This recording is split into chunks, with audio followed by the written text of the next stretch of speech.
Bismillahirrahmanirrahim. Assalamualaikum warahmatullahi wabarakatuh. Yang saya hormati Bapak Wakil Presiden, Bapak Ibu sekalian yang saya hormati, rapat terbatas pagi hari ini kita akan evaluasi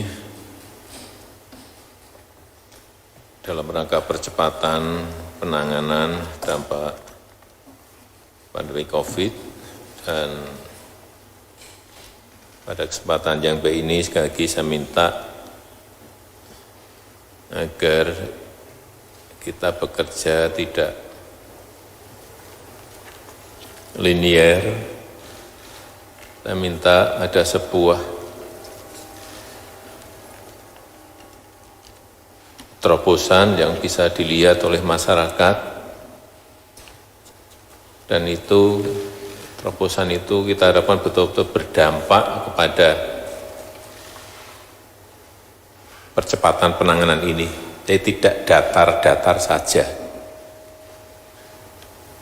Bisa saja dilakukan dengan menambah personil dari pusat atau tenaga medis dari pusat untuk provinsi-provinsi di luar DKI yang menunjukkan tren penyebaran yang masih tinggi.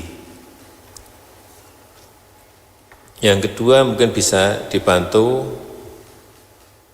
lebih banyak peralatan dan betul-betul manajemen. Dua hal tadi kita kontrol di provinsi. Karena kalau tidak kita lakukan sesuatu dan kita masih datar seperti ini, ya, ini nggak akan ada pergerakan yang signifikan.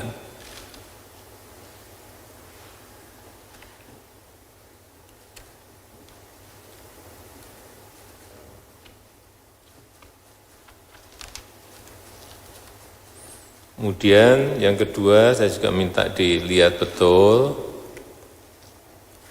daerah-daerah yang mulai masuk ke new normal, tahapannya betul-betul dilalui, baik itu prakondisi, timingnya kapan, diberikan panduan, ada guidance dari pusat, sehingga mereka tidak salah. Ada prakondisi, ada ketepatan timingnya, kemudian yang ketika prioritas sektor mana yang dibuka itu betul-betul diberikan panduan. Kemudian pelibatan tokoh-tokoh agama, tokoh masyarakat,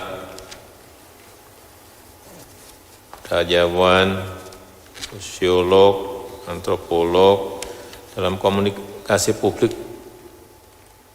harus secara besar-besaran kita libatkan.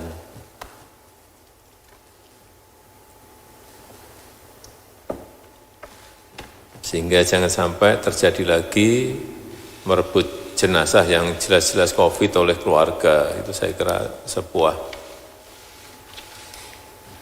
hal yang harus kita jaga tidak terjadi lagi setelah ini. Kemudian pemeriksaan PCR maupun rapid test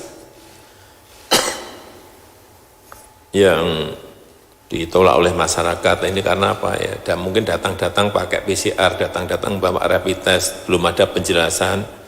Terlebih dahulu sosialisasi dulu ke masyarakat yang akan didatangi, sehingga yang terjadi adalah penolakan. Dan selanjutnya saya minta agar pembayaran disbursement untuk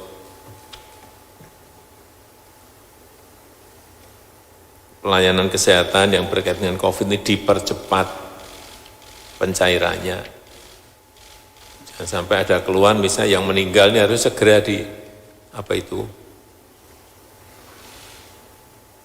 bantuan santunan itu harus,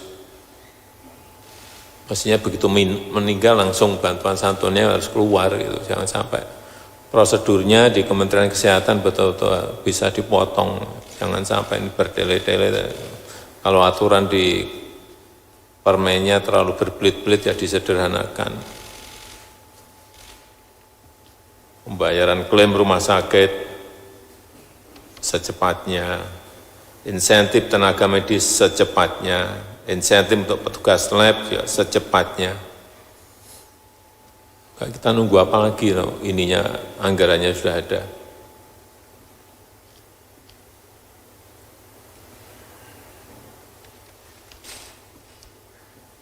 Yang terakhir menurut saya yang paling penting adalah pengendalian yang terintegrasi, pengendalian yang terpadu, sehingga semua kerja kita ini bisa efektif. Enggak ada lagi ego sektoral, ego kementerian, ego lembaga, ego kedaerahan, bagi jalan sendiri-sendiri. Saya kira ini sudah harus kita hilangkan.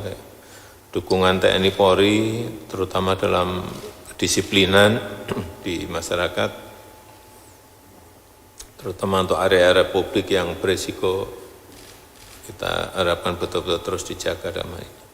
Saya rasa mungkin itu yang bisa saya sampaikan, dan saya minta tadi menyiapkan sebuah terobosan agar ada sesuatu yang baru lagi yang kita kerjakan bersama-sama dan memberikan efek besar pada masyarakat untuk betul-betul kita mematuhi protokol kesehatan yang ada. Saya rasa itu.